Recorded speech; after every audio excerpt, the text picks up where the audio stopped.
Welcome back. SportsCenter AM, Sage Steele, Randy Scott, Jay Harrison, Chris Harrison.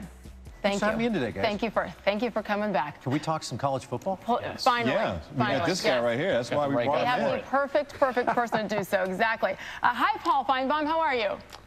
Hello, everybody. How's everything going? Peachy. This is the reason why Chris came back, is because he's all about college football. Okay, real quick.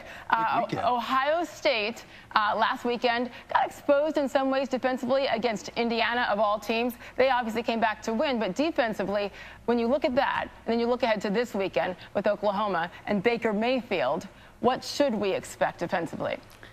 Well, certainly they'll see a much better quarterback in my mind, even though they had trouble in the first half against Indiana. I think Baker Mayfield is coming into this game with something to prove. He's been like that his entire career at Oklahoma. I just think he's picking the wrong Saturday night to try to prove it. Last year in Norman, the Buckeyes just steamrolled them, and as has been said, it was maybe the most significant win of the season because it got Ohio State in the college football playoff. But I think the atmosphere, and I think Ohio State came out of the Indiana game a week ago tonight feeling like they didn't lose, but they certainly didn't prove that they were the second-best team in the country, and I think that's incumbent upon them Saturday night on the biggest stage in football. Paul, let's get to the SEC here, and kind of an injury that flew under the radar a little bit there. Jacob Eason there between the hedges for the Georgia Bulldogs. He's out for this week. What do we know about his backup and how that changes the offense?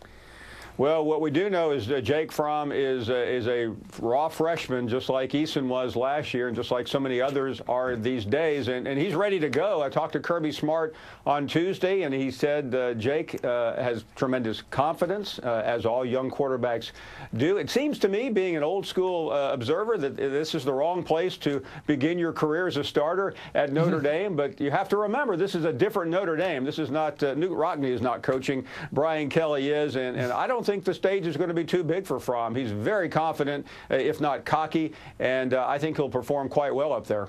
Well, if Newt Rockne was coaching, that'd be a heck of a story. Yes, it would. I think we'd have probably a record. Be a better matchup, too. Hey, Paul, Texas A&M losing that close one to UCLA last weekend. Will Kevin Sumlin survive the season?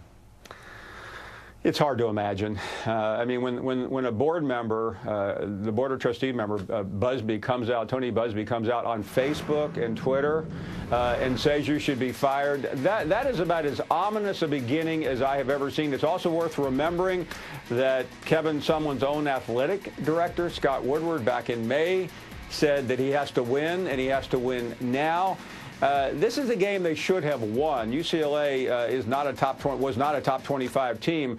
They have a brutal stretch. They have Arkansas in a couple weeks. They have South Carolina, Alabama, and Florida. If they lose two or three of those, I'm not sure he will make it until November, where Kevin Sumlin has been absolutely terrible in the last couple of years. Yeah, well, when you're up 44-10, you should win a game, by the way. Yeah. You should hope. Doesn't matter who you're playing at that point in time. So as you look down that schedule, how long of a leash does he have? You say into November, but I mean, what week? Well, here's the interesting part of the season to look at. If you look at the next 4 to 8 weeks, there's a stretch where he has Alabama at home and then Florida on the road back-to-back weeks. I think if he loses to Arkansas or South Carolina and then loses those 2 games, which I suspect he will, there is then an off week. Athletic directors love to fire coaches on the off week so they can bring in the interim from the staff and fade the heat, so to speak. I think that's a very dangerous place for Kevin Sumlin to be looking at. During that week, I would not buy any green bananas if I were him. As always, awesome advice from the one, the only Paul Feinbaum. Thank you, Paul. Appreciate it. Thank you, Sage. This is what we have to be prepared for, Chris. Yeah, exactly, every time. By the way, to all Board of Regents out there, stop acting like a 12-year-old bitter girl on Instagram or Facebook. Come on, really? Well, what do you think should happen? With Kevin Sumlin? Yeah. Look, I mean, that was a disaster for Texas A&M. When you're up 44-10, you're at the Rose Bowl, you're off to a great start, to lose like that. But to come out the next day and fire away like that, what good does that do? It does no good at all. Agree. And I have family from Texas A&M. My brother went to Texas A&M. Watching the string of text messages that night. Yeah, describe it. We had to put him on watch for a while just to make sure he wasn't going to harm himself. Ugly. Yeah, it was horrible. Anything you can share that we can air on television? No, none of it. All right, what a Saturday trifecta of college football we have for you on ABC Saturday. Noon Eastern, number 8 Michigan hosting Cincinnati at the Big House. Then at 3:30, number 4 Penn State taking on the Pitt Panthers at Beaver Stadium. And then in our primetime matchup at 7:30, it's 5th-ranked Oklahoma and 2nd-ranked Ohio State at the Shoe in Columbus. All 3 games also streaming live on the ESPN He worked in app. Oklahoma City. OU was my team, so I'm excited for the game. All right, how about some NBA talk? Isaiah Thomas will be introduced today in Cleveland, finally, with the newest Cavalier. Wasn't about to let that happen without first saying goodbye to Boston. He did love it there. He's recovering from both a hip injury and, yeah, I guess some hurt feelings as well after going from the face of the franchise in Boston to being traded away just like that. He posted a heartfelt piece on the Players Tribune yesterday. Really good article. It included a fun exchange he had with his son after being traded. Here's the quote. James, my oldest, I guess he really is his father's son because he asked the same first question I did. To where? Cleveland. They traded me for Kyrie. And I'm pretty sure you know what came next. LeBron James. Dad, you get to play with LeBron James.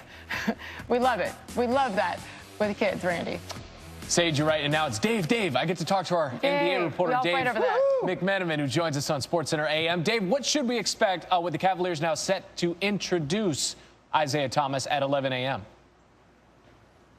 Randy, Isaiah got into town a couple days ago, actually just about 20 minutes ago on Instagram. He posted a video of him driving by Quicken Loans Arena in downtown Cleveland. Just about an hour and a half from now, they're going to introduce him with his new number 3 jersey for the Cavs because he wore number 4 in Boston, but Iman Shumpert has that jersey here. Jay Crowder will be there. Ante Zizic will be there.